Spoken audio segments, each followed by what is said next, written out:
அனன்யாஸ்சிந்தயந்தோ மாம் யே ஜனாः பர்யுபாசதே தேஷாம் நித்யாபியுக்தானாம் யோகக்ஷேமம் வஹாம்யஹம் அப்படிங்கிறது பகவான் கீதையில் கொடுத்திருக்கிற வாக்குறுதி. இடைவிடாது என்னை யார் நினைச்சுட்டே இருக்காளோ அவர்களோட யோகம் க்ஷேமம், அதாவது இகத்துக்கு பரத்துக்கு வேண்டது எல்லாத்தையும் நான் பார்த்துக்கிறேங்கிற, நான் வகிக்கிறேன் அப்படிங்கிற, அதாவது நான் சுமக்கிறேன், அவளோட பாரம் முழுக்கலும் நாம் சுமக்கிறேன். மற்ற மதத்தெல்லாம் சொல்கிறார்கள், வருத்தப்பட்டு பாரம் சுமக்கிறேன், இங்கே வாங்கோ உங்களோட சுமையெல்லாம் சுமக்கிறேன் அப்படின்லாம் சொல்கிறாரு. இதெல்லாம் இந்த கீத ஸ்லோகம்தான், கீத வாக்கு தான்.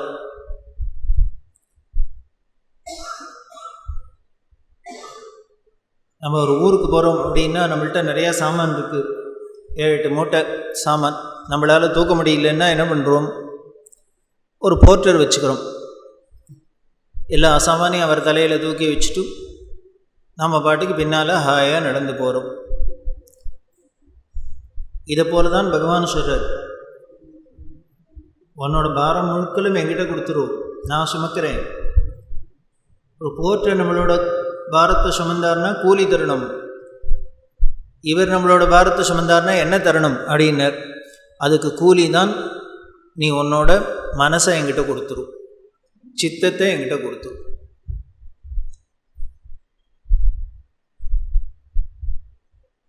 இன் அதர் வேர்ட்ஸ் பக்தி.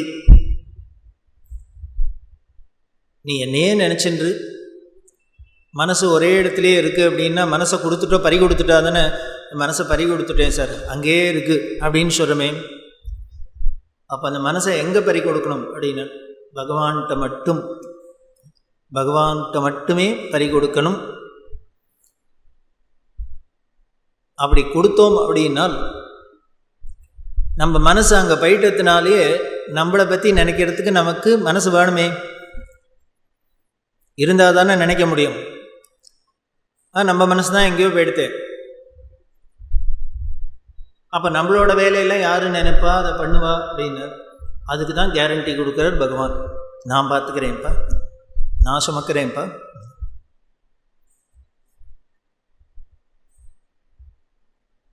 இதை விட யாரும் ப்ராமிஸ் கொடுக்க முடியாது, இதை விட யாரும் எழுதி கொடுத்துருக்க ரைட்டிங்கில். சரி, இது எப்போ கிருஷ்ணராக கீதேஸ்வரத்தை துவாபர யுகத்தில் சொன்னது. இது நிஜமாவே அப்படிதானா? அவரை பற்றி நினச்சிருந்தா நம்மளோட கஷ்டங்கள்லாம் அவர் சுமந்துப்புறா, நம்மளோட பாரத்தை சுமப்புறா அப்படின்னு நமக்கு ஒரு சந்தேகம் வரலாம். ஏன்னா வாயால் இது வேணால் சொல்லலாம், காரியத்தில் நடக்கணுமே. முடியுமா? பண்ணுவரா? சரி, பண்ணுவர். இப்போ பண்ணுவரா? எப்போ துவாபர யுகத்தில் யாருக்கோ வாக்கு கொடுத்தார், சொன்னார், ப்ராமிஸ் பண்ணார். இப்போ எனக்கு அவர் எங்கே இருக்கார்? பண்ணுவரா அப்படின்னா பண்ணுவர் பண்ணுவர் பண்ணுவர். அப்படி அந்த கீதாச்சாரியனா சொன்ன வாக்கத்தான் ஜெகதாச்சாரியனா பெரியவாங்கிற ரூபத்தில் அந்த பகவான் பண்ணி காமிக்கிறார். எப்படி பண்ணி காமிக்கிறங்கிறத ஒரு சில நிகழ்ச்சி மூலியமாக பார்த்தோம்னா நமக்கே நம்பிக்கை வரும். 1989ஆம் வருஷத்தில் பெரியவா காஞ்சிபுரத்தில் இருக்கிறதே சுப்பிரமணியம் அப்படின்னு ஒரு பக்தர். அவருக்கு ஷஷ்டீப்த பூர்த்தி, பெரியவாள்கிட்ட ரொம்ப பக்தி. இந்த ஷஷ்டீப்த பூர்த்திக்கு முன்னால் இவர் ரிட்டையர் ஆன பணத்தில் என்ன பண்ணார், சாலிகிராமம் வடபழனிக்கிட்ட சாலிகிராமத்தில் ஒரு எப்போ கிரவுண்டு வாங்கியிருந்தாரோ நம்ம தெரியாது, அதை வீடு கட்டுறார். ஏன்னா ரிட்டையர் ஆனதுக்கப்புறம் போய் இருக்கிறதுக்கு வேணும் அப்படின்னு வீடு கட்டினார். கிரவுண்ட் ஃப்ளோர் அதாவது பண்ணியாச்சு. இவரோட பிளான் அவ்வளவுதான், என்ன இப்போ இருக்கிறதுக்கு நமக்கு ஒரு இடம் வேணும் அப்படின்னு கீழே வீட்டை கட்டினர். மாடிய வீடு கட்டுறதா பிளான் இல்லை.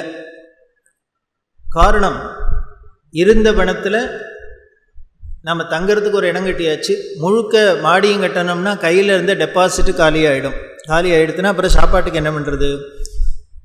அதுக்காக என்ன பண்ணினார், போகிறோம் அப்படின்னு சின்னதாக ஒரு கிரவுண்ட் ஃப்ளோரை கட்டிவிட்டு பெரியவாள்கிட்ட போய் கிரேப்ரேஷம் எல்லாம் சொல்கிறார். பெரியவா கிட்ட மாடி கட்டலையோ அப்படின்னா, இல்லை கட்டலை அப்படின்னா. ஏன் கட்டுறதா உத்தேசம் இல்லை, ஏன் அதான் கேட்குறேன். இல்லை மாடியும் கட்டிட்டேன்னா இப்போயே வந்த பணத்தில் பாதி செலவழிஞ்சுடுத்து, மாடியும் கட்டிட்டேன்னா மீதியும் செலவழிஞ்சுடுத்துன்னா நான் அப்புறம் சாப்பாட்டுக்கு என்ன பண்ணுறது, அதனால் கட்டலை அப்படின்னு. மாடி கட்டு அப்படின்னு உத்தரவு. இவர் மெனக்கிட்டு கவலைப்பட்டுன்னு வேண்டான்னு சொன்னால் இதை பண்ணுங்கிறார். பெரியவா சொல்கிறத மறுத்து பழக்கம் இல்லை.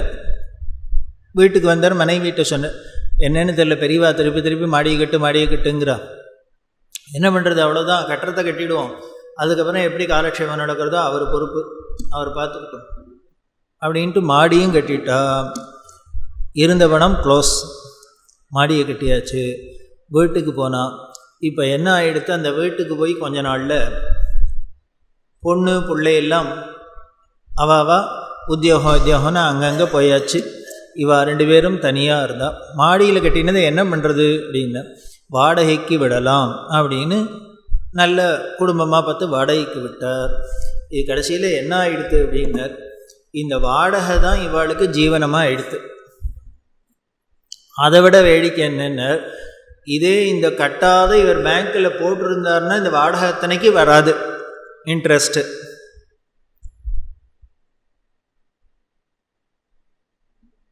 பணத்தோட வேல்யூவும் குறைஞ்சின்னு போயிடுது. இப்போ ப்ராப்பர்ட்டியாக இருக்கிறதுனால அதோட வேல்யூவும் ஆட் ஆகுது. இப்போ வர இன்கமும் ஜாஸ்தி ஆகிடுது. இவர் பேங்க்கில் டெபாசிட் பண்ணி தான் எவ்வளோ மாதம் மாதம் இன்ட்ரெஸ்ட் வருமோ அதை விட ஜாஸ்தியாக இப்போது வாடகை வர ஆரம்பிச்சுடுது. அதோடு இல்லை, வீட்டில் 2 பேர் தனியாக இருக்கிறதே ஒரு துணைக்கு கூட காவலுக்கு ஒரு குடும்பம் பக்கத்தில் இருக்கிறாப்புலையும் ஆயிடுது.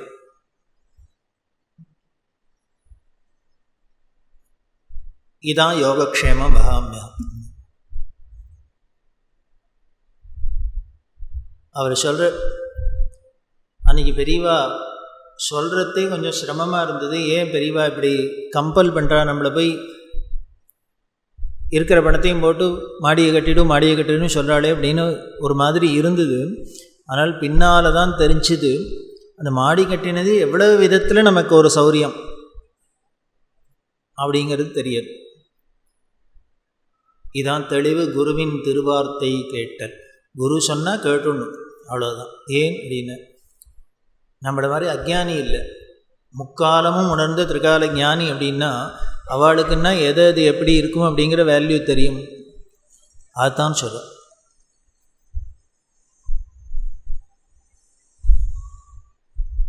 இப்படி ஒருத்தருக்கு தானா, 2 பேருக்கு தானா, பல பேருக்கு, எல்லாருக்கும் தெரிஞ்சிருக்கும். பிரபல உலக பிரசித்தமான சங்கீத மாமேதை எம்.எஸ். சுப்பலக்ஷ்மி அம்மா, சதாசிவம் அம்மா, கல்கி சதாசிவம்னு கல்கியிலேயே அவள் ஈடுபட்டிருந்தவா. கல்கி கார்டன்ஸ் அப்படின்னு செட்பெட்டில் பெரிய அரண்மனையில் இருந்தா.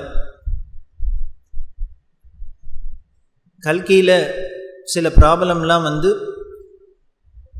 லேபர் ப்ராப்ளம்லாம் வந்து சில ரொம்ப சிரமம் வந்தது. அப்போ அந்த சிரமத்தை அதுலேருந்து வெளிவரத்துக்காக இவா இந்த கல்கி கார்டன்ஸை விற்க முடியுமா ஆயிடுது, வீட்டை விற்க முடியுமான ஒரு நிலைமை. இந்த கல்கி கார்டன்ஸை விற்று மாமா எல்லாத்தையும் இந்த லேபர் ப்ராப்ளத்தெல்லாம் செட்டில் பண்ணிட்டார். இப்போ இவாளுக்கு இழுக்கிறதுக்கு வீடு இல்லை. அதனால் என்ன பண்ணால் நுங்கம்பாக்கத்தில் வள்ளுவர் கோட்டத்துக்கு பக்கத்தில் ஒரு வீடு வாடகைக்கு எடுத்துன்னு வாடகை வீட்டில் தான் இருந்தா. கொஞ்சம் நினச்சி பாருங்கோ, உலக பிரசித்தமானவா, வாரி வாரி கொடுத்தவா எல்லாத்துக்கும். ஆனால் அவளுக்கு இருக்கிறதுக்கு ஒரு சொந்த இடம் இல்லை. அப்படி ஒரு நிலைமையில் இருக்க முடியுமா ஆச்சு. அதான் காலம் அப்படிங்கிறது ஒன்று இருந்ததுன்னா அதுக்கு துளி கூட தெய்வ தாட்சிணியம் கிடையாது. யாராக இருந்தாலும் ஒரே ட்ரீட்மெண்ட்டு தான். இவன் பெரியவன், அவன் சின்னவன், இவ அப்படின்னு எந்த ஒரு வித்தியாசமும் கிடையாது. யாராக இருந்தாலும் ஏற்றணுன்னா ஏற்றும், சிரமம் இறக்கணும்னா இறக்கும். ஆனால் அவள் ஒன்றும் கவலைப்படலை. இதெல்லாம் காலம் அப்படி தான் அப்படிங்கிறதுல தெளிவாக தான் இருந்தா. ஆனால் இது மற்றவாளுக்கெல்லாம் பொறுக்கல, பெரியவாளுக்கு இது ரொம்ப தாபமாக இருந்தது. அதனால் வரவாழ்கிட்டெல்லாம் சொல்கிறா, இப்போ வாடகை வீட்டில் இருக்கா தெரியுமோ உனக்கு, கேள்விப்பட்டியோ, வாடகை வீட்டில் இருக்கா கேள்விப்பட்டியோ அப்படின்னு. இது எதுக்கா அப்படின்னா போய் பாரு பாரு அப்படின்னு. அதனால் இவன் அந்த வாடகை வீட்டுக்கு வந்தாங்கிற இருக்கோங்கிற தாபம் தெரியாத, அநேகமாக ஏதானும் வாரத்துக்கு ஒரு தரத்தரானும் 2 பேரானும் காஞ்சிபுரவனும் பெரியவா அவங்கள பற்றி ரொம்ப விசாரிச்சா, பார்த்துட்டு வர சொன்னா அப்படின்னு வந்தாக்க இவாளுக்கு அப்படியே உச்சி குளிஞ்சு போயிடும். இன்னும் பெரியவா நம்மளை பற்றி எதுக்கு பேசணும், நம்மளை ஞாபகம் வச்சுன்னு பண்ணுறா அப்படின்னு. அப்படியே இருந்தது. திருப்பதி திருமலை தேவஸ்தானம் சேர்மன் ராமேஷன் அப்படிங்கிறவர், அவர் பெரியவாள்கிட்ட ரொம்ப பக்தர், பெரியவாள்கிட்ட வந்தார் தரிசனத்துக்கு. அப்போ ராமேஷன்ட்ட பெரியவா கேட்டார், இப்போது சதாசிவம் சுப்புலட்சுமி வாடகை வீட்டில் இருக்கா, நீ கேள்விப்பட்டியோ தெரியுமோ இல்லையோ உனக்குன்னா. தெரியும் கேள்விப்பட்டே அப்படின்னா. பார்த்தியோன்னா, இல்லை பார்க்கல, போய் பார்க்கணும் அப்படின்னு. அவள் சம்பாதிச்சதே அடுத்தவாளுக்கு கொடுக்கறதுக்காக தான். அப்படி இருந்தால் எல்லாரும் என்னமோ சதாசிவத்தை போஜன்கிறா, போஜராஜன் தான் தானம் பண்ணுறதுக்கு அக்ஷர லட்சம் தந்தான் அப்படின்பா. அப்படி போஜன்கிறா, எனக்கு என்னமோ சதாசிவம் போஜனை விட வசதியாக தோன்றது அப்படின்னா. ஏன் அப்படின்னா, போஜன் ராஜா, கஜானாவே அவங்ககிட்ட.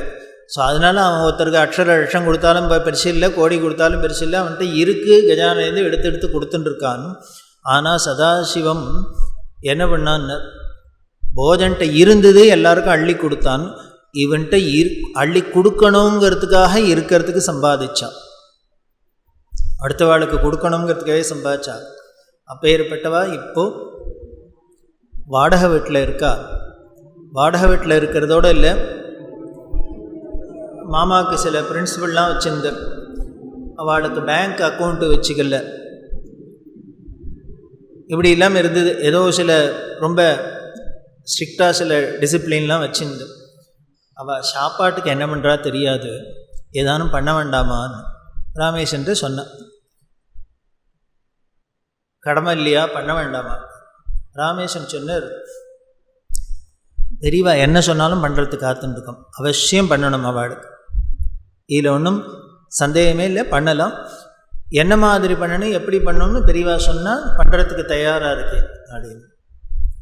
நீ பெரியவா கேட்டால் அவளுக்கு அப்படி இல்லைன்னா கூட இப்போ நம்ம கொடுத்தோம்னாக்க வாங்கிக்க மாட்டான், ஏன்னா அவனுக்கு கொடுத்தே தான் பழக்கமே வழிய வாங்கிட்டு பழக்கம் இல்லைன்னு. இவள் வாடகை வீட்டில் இருக்கிறத பார்த்துட்டு முதலமைச்சர் அந்த எம்ஜிஆர் இவளுக்கு வீடு கட்டி தரணும் அப்படின்னு திருமலை பிள்ளை ரோட்டில் ஒரு இடத்தெல்லாம் ஃபிக்ஸ் பண்ணி எல்லாம் ஆயிடுத்து. அவர் எம்ஜிஆர்ட்ட ஒரு குணம் என்ன அப்படின்னா, அவர் தான் பண்ணுறத சட்டுன்னு வெளியில் சொல்ல மாட்டார், அந்த சமயத்தில் தான் தெரியணும். அப்படி ஒரு ப்ளசன்ட் சர்ப்ரைஸ்லாம் கொடுப்பார். இது எப்படியோ மாமாவுக்கு தெரிஞ்சு எம்ஜிஆர்ட்ட சொல்கிறா, ஏதோ இது வரைக்கும் இப்படியே இருந்துடுத்து இந்த கை, அது இப்படி திரும்ப வேண்டாமேன்னு பார்க்குறேன், இந்த திருப்தியோடையே நான் போயிடுறேனே அப்படின்னு. எம்ஜிஆர் உடனே கேன்சல் பண்ணிட்டார். அவள் மனசு தாபப்படுறாப்புல நம்ம நல்லது பண்ணுறோம்னு சின்ன அவளுக்கு தாபப்படுறாப்புல நடந்துக்கூடாது.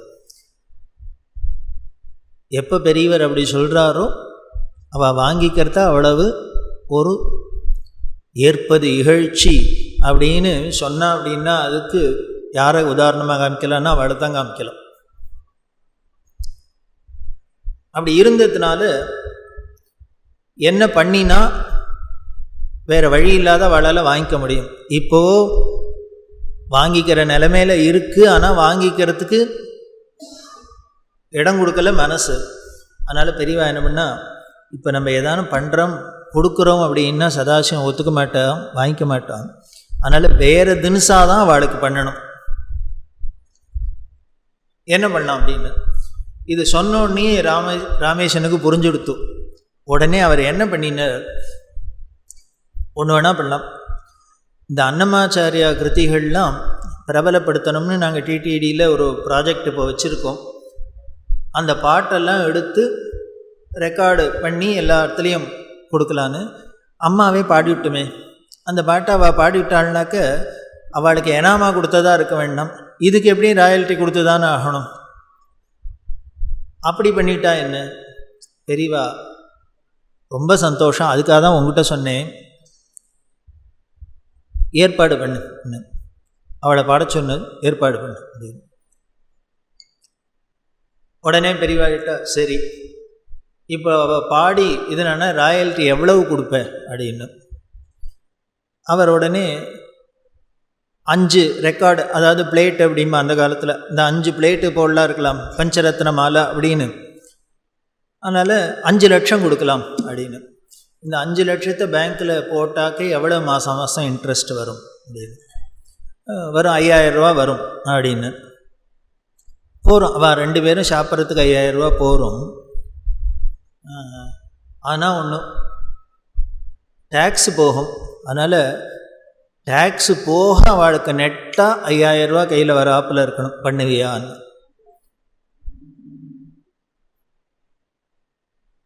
எம்எஸ் அம்மா சொல்லுவோம். இப்படி ஒரு கருணையை பார்த்தது கிடையாது. ஏதோ பண்ணலான்னு பண்ணுவாளே வழிய ஒரு ஆடிட்டர் மாதிரி உட்காந்துன்னு பெரியவா எங்களுக்காக கவலைப்பட்டு டேக்ஸ் போக என்ன வரணும், நெட் இன்கம் வரணும் என்னும், கிராஸ் இன்கம் என்ன, இப்படிலாம் கவலைப்பட்டு பண்ணுவாளா யாரானும் அப்படின்னு. அப்படிதான் பண்ணா பெரியவா. உடனே அவர் சொன்னார், சரி 7 லட்சமாக கொடுத்துடலாம் அப்படின்னு. பண்ணு அப்படின்னு. 7 லட்சம் கொடுக்கறதுன்னு வச்சுக்கோ. அந்த 7 லட்சத்தை அவள் பேங்க்கில் போட்டாள்னா டேக்ஸ் போக அவளுக்கு நெட்டு கையில் 5000 ரூபானும் தேரும் மாதம். ஏதோ அதை வச்சுன்னு அவள் கஞ்சி குடிக்கலாம், அதோட அவள் ஐஸ்க்கு இருக்கட்டும், பரவாயில்ல, இப்படி பண்ணிவிடலாம் அப்படின்னு. வேடிக்கை என்னென்ன, இன்னும் அவளுக்கே தெரியாது இது. ஏற்பாடு பண்ணு அப்படின்ட்டு பெரியவ. இவர் போயிட்டார். அவர் போனால் ஹைதராபாத்தில் எம்எஸ்எம்மா கச்சேரி இருந்து அவள் வந்திருக்கிறதே ராமேஷன் அங்கே போய் பார்த்துட்டு இது மாதிரி விஷயத்தை சொன்ன. பஞ்சரத்ன மாலான்னு அன்னமாச்சாரிய கிருத்தி இங்கே போகிறது. அதனால் அம்மா பாடணும், ஏன்னா உங்களுக்கு இது மாதிரி ஹெல்ப் பண்ணணும்னு பாடலன்னு சொன்னால் அங்கேயே அவுட் ஆகிடும் விஷயம் முழுக்கலாம். அதனால் அம்மா வாயால் பாடி அதை பிரபலமாகணும்னு ஆசையாக இருக்குது, அதனால் பாடலாமா அப்படின்னு. பாடணும் அப்படின்னா உடனே மாமா சொன்னார், அதெல்லாம் முடியாதுன்னு. ஏன் அப்படின்னு, இனிமேல் இந்த வயசுக்கு மேலே புது பாட்டெல்லாம் கற்றுண்டு இனிமேல் பாடுறது எழுதலாம் சரிப்பட்டு வராது,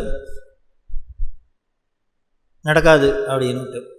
பக்கத்தில் ஆத்மான்னு இருந்த அவளோட கூட அவளுக்கு பிறக்காத குழந்தையாக இருந்தது. ஆத்மா சொன்னார், அவருக்கு நிலைமை தெரியும், ஏன்னா இவளோட நிலைமை அம்மாவுக்கு மாமாவுக்கு தெரியறத விட ஆத்மாவுக்கு தான் நல்லா தெரியும். உடனே ஆத்மா சொன்னார், முடியாதுன்னு சொல்லக்கூடாது, சொல்லியிருக்கிறது பெரியவா,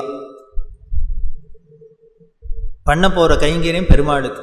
அதனால் பெரியவாளும் பெருமாளும் ஒரு காரியத்தில் சொல்கிறது அதில் முடியுமா முடியலையாங்கிறது கிடையாது, முடிஞ்சு தான் ஆகணும், பண்ண தான் வேணும் அப்படின்னு கம்பல் பண்ண மாமா பத்தர் என்னவோ பண்ணுங்கோ அப்படின்னு. அதுக்கப்புறம் இவா பாட்டெல்லாம் செலக்ட் பண்ணி எல்லாம் பண்ணி ரெக்கார்டெல்லாம் ஆகி அது ரிலீஸ் ஆக போகிறது. ரிலீஸ் ஆகிறதுக்கு முன்னால் இந்த ஃபங்க்ஷன் வச்சுருக்கு ராமேஷன் திருப்பி ரிப்போர்ட் பண்ண ஒரு வழியாக எல்லாம் ஆகிடுத்து ரிலீஸ் பண்ண போகிறது. உடனே பெரியவா கிட்ட அதில் அன்றைக்கி அந்த ரிலீஸ் ஃபங்க்ஷனில் ராயல்ட்டி செக்கை கொடுப்பியோ அவன்ட்டு அப்படின்னா. ஆமாம் அதான அப்படி தான் பண்ணுற ப்ரொசீஜர் கொடுப்பானு, அதுக்காக தான் உன்னை வர சொன்னேன், அந்த மேடையில் அவன் கையில் அதை கொடுக்கப்படாதுன்னு, செக்கை அவன் கையில் கொடுக்கப்படாது அப்படின்னு. இவர் பார்த்தா தர்ம சங்கடமாக இருக்குது, எப்படி கொடுக்க மாட்டேன்னு என்ன சொல்கிறது. உடனே பெரியவா சொல்கிறா, எதுக்கு சொல்கிறேன்னா நீ செக்கை கொடுத்தீங்கன்னா அந்த செக்கையும் அந்த இடத்துலையே யார்ட்டையானும் கொடுத்துட்டு பிசாத இருப்பா பழைய குடி கருத்துன்னு. அதனால் இதோட இந்த ராயல்ட்டியை அவள் கையில் கொடுக்கக்கூடாது. அப்போ என்ன பண்ணுங்கன்னார், அவள் 2 பேர் பேர்லேயும் அக்கௌண்ட்டில் பேங்க்கில் டெபாசிட் பண்ணும், ஃபிக்ஸட் டெபாசிட். மாதம் மாதம் அவளுக்கு இன்ட்ரெஸ்ட் மட்டும்தான் போகணும். ராமேஷனுக்கு ரொம்ப தர்ம சங்கடமாக போயிடுத்து. என்னையும் அது ஒரு பிரபலமான பாடகால்கிட்ட போய் அவள்கிட்ட பாட சொல்லிவிட்டு சம்பாவனை நான் தரமாட்டேன், உங்கள் பேங்க்கில் தான் போடுவேன், அதுவும் நீங்கள் கேபிட்டலில் தோணுமே, இப்படிலாம் கண்டிஷனாக சொல்ல முடியும்? இவர் தர்ம சங்கடமாக வந்து என்ன பண்ணுறதுன்னு தெரியல. அப்படி தான் பண்ணணும். அதனால் நீ என்ன பண்ணு, முன்னால் போய் அவள்கிட்ட சொல்லு. கேட்டால் உனக்கு சங்கடமாக இருந்தேன்னா என்ன சொல்லு, நான் இப்படி சொல்லியிருக்கேன்னு சொல்லிவிடும். போன மாமாட்ட சொன்னேன். ஆனால் அவன்கிட்ட சொல்லு, சதாசிவத்திட்ட சொல்லு, இவள் ஆயுசு வரைக்கும் இன்ட்ரெஸ்ட் வந்துன்னு இருக்கும். அதுக்கப்புறம் இவள் காலத்துக்கு அப்புறம் அந்த கேபிட்டலை அவள் இஷ்டப்படி என்ன வேணால் பண்ணிக்கலாம், அவள் யாருக்கு வேணால் கொடுத்துக்கலாம், என்ன பண்ணுறாலோ டிஸ்போஸ் பண்ணிக்கிட்டோம். ஆனால் இவள் ஆயுசு பரியந்தான் அந்த கேபிட்டலை தொடக்கூடாது, அதில் வரையும் இன்ட்ரெஸ்ட்டில் மட்டும் வச்சுக்கணும்னு சொல்லுவோம். போய் சொன்னால் அவள் இதை எதிரே பார்க்கல, ரொம்ப உருகினா. என்ன இப்படி இல்லாமல் பெரியவா பிளான் பண்ணுறா, இப்படி இல்லாமல் பெரியவா பண்ண. மாமா சொன்னார், பெரியவா சொல்லியாச்சுன்னா சொன்னது தான், அதனால் எப்படி அவள் சொன்னாலும் அப்படி கேளு. இதுக்கப்புறம் இது சரியாக தப்பா நான் என்னோட பர்மிஷன் ஒன்றும் தேவையில்லை, நீ கேட்டான்னு. பெரியவா கடைசியில் இந்த முதல்ல என்ன பண்ணுறதுன்னு கேட்டா அப்படின்னு.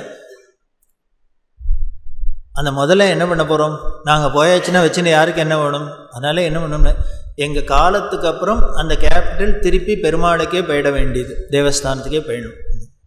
பெருமாள் பெரிய ஆள் தான், கொடுக்குறாப்பில் கொடுத்து பாட்டெல்லாம் வெளியில் வாங்கிட்டு பணத்தையும் வாங்கிட்டு விட்டார் திருப்பி. ஆனால் மாமா ஒரே ஒரு இது மட்டும் சொன்னார், பெரியவா அந்த செக்கை பணத்தை எங்கள் 2 பேர் பேர்லையும் டெபாசிட் பண்ண சொல்லியிருக்கா, ஆனால் கூடவே ராதா பாடின்னு இருந்திருக்கா, அதனால் அவளுக்கும் அதில் ஏதான கான்ட்ரிபியூஷன் இருக்கணும், அதனால் இதை 2ஆக பிரிக்கிறத 3ஆக பிரிக்கலாமான்னு பெரியவாள்கிட்ட கேட்டு இருந்தேன்னா அவளுக்கும் வராப்பில் பண்ணணும். இது ஒன்று தான் அவளோட இஷ்டப்படி பண்ணினது, மீது எல்லாம் பெரியவாளோட பிளான். அப்படி பண்ணி அந்த பாலாஜி பஞ்சரத்ன மாலா அப்படிங்கிற அந்த அன்னமாச்சாரியா கிருதி ரெக்கார்டு கொடுத்ததுக்கு அந்த ராயல்ட்டியை வச்சுட்டு கடைசியிலே காலம் இந்த ராயல்ட்டினால் ஓடுறாப்பில் இருந்தது. அதுதான்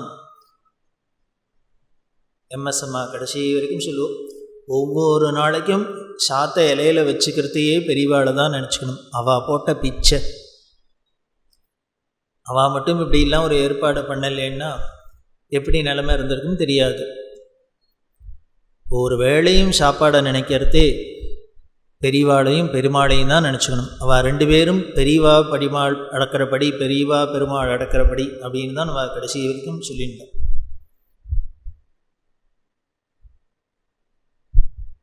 அப்போ அவள் சொல்லுவாள், இப்படிலாம் கோடானு கோடி ஜன்மாக்களில் எத்தனையோ பேர் பக்தாவாளுக்கு, அதில் நாங்களும் ஒருத்தர்.